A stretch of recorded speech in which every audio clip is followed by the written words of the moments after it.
Welcome back to Collectability. Today we will present collectability videos that you may have missed from the past. We are still in Los Angeles and we are on the road this summer, and I want to keep the content rolling. So here we are filming in West Hollywood, and I want to show some of our favorite movies from the Collectability archives. Before we get started, I want to thank you for listening, and I have a personal favor to ask. Please push that subscriber button on the bottom right-hand corner of the screen. This will ensure the future of this channel and help us help you discover the world of collectability. So if you love all things Patek Philippe, push that button now, and also comment below after you watch this video. And I'd like to know specifically, what are your favorite collectability videos? So please comment below to answer that question. The first video I want to bring to your attention is the video titled The 10 Most Expensive Watches Sold at Auction. And this is a video we presented last year, and it is filled with Patek Philippe watches. So take a look at the top 10 pieces, because you might be surprised what's on the list. The next must-see video is the history of the self-winding watch. The self-winding Patek Philippe watch is a legend, and this video that we did 2 years ago is a must-watch. So let's take a quick look at some of the highlights. And here we have a fine example of a reference 2584 with that same exact automatic caliber, the caliber 12600. Here we have one of the most important automatic watches within Patek Philippe's historical stable. This is a reference 3448. Contained within this watch is a caliber 27460Q, which is a perpetual calendar, automatic, and this is a staple of vintage collectors today. Next, this video is another classic that is so useful, and that is how to inspect a vintage Patek Philippe watch. This video we did 2 years ago, and let's take a quick look at some of the highlights from this video. In order to inspect it, first, you might want to put it on the wrist. See, how does it look and how does it feel on the wrist? Does the size and the thickness and the overall aesthetic work for you? And could you imagine it as part of your collection? The next video I'd like you to take a look at, whether you've seen it or not, is the guide to Patek Philippe reference 3970s. If you love perpetual chronographs like I do, this is a must-see video.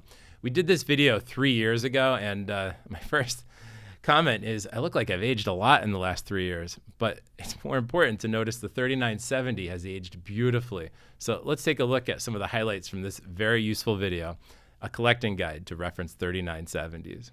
The 3970 was the heir to the throne of Patek Philippe's perpetual chronograph, going all the way back to the reference 1518.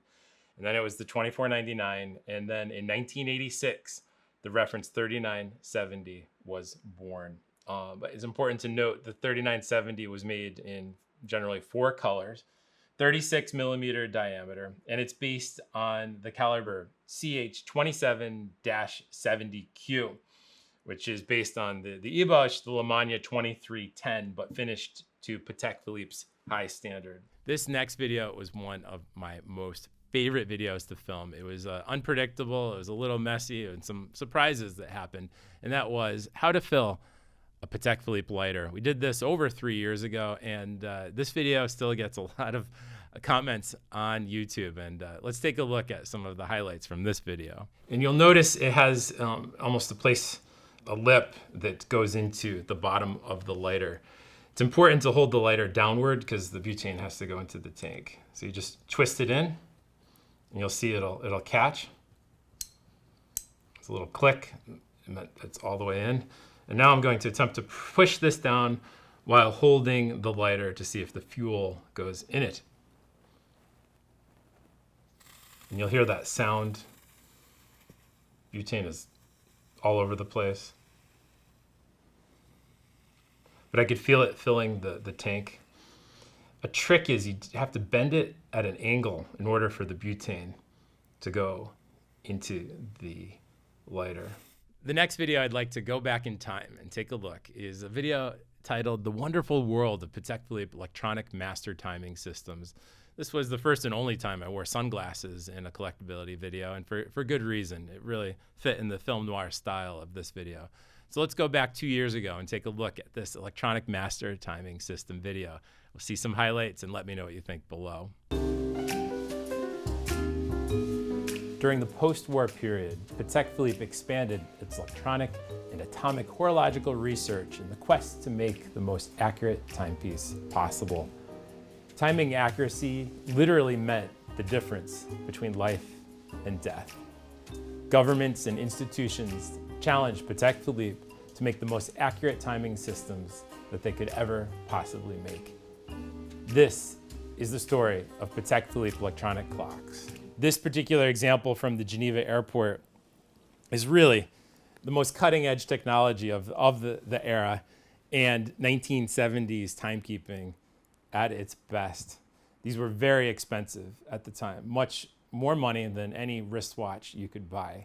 Last but not least is a video that is one of our most popular videos that we ever did, and that is how to destroy a Patek Philippe. This was from over 3 years ago, and I had the extreme pleasure of smashing a watch into pieces. And some of the comments were interesting. One person wrote below, "I thought it was a fake, and then I thought it was a fake, and then I thought it was real, and then I thought it was fake. And by the Reich's vigor John used to strike down, I realized it was a fake." That's a very confusing comment, but the gentleman got to the point. Yes, it was a fake. And for all of those that have reached out to me saying, "Why are you destroying Nautiluses?" It was a fake. So take a look. Let's see what happens with the movement. Carefully observe. It's still running. Interesting.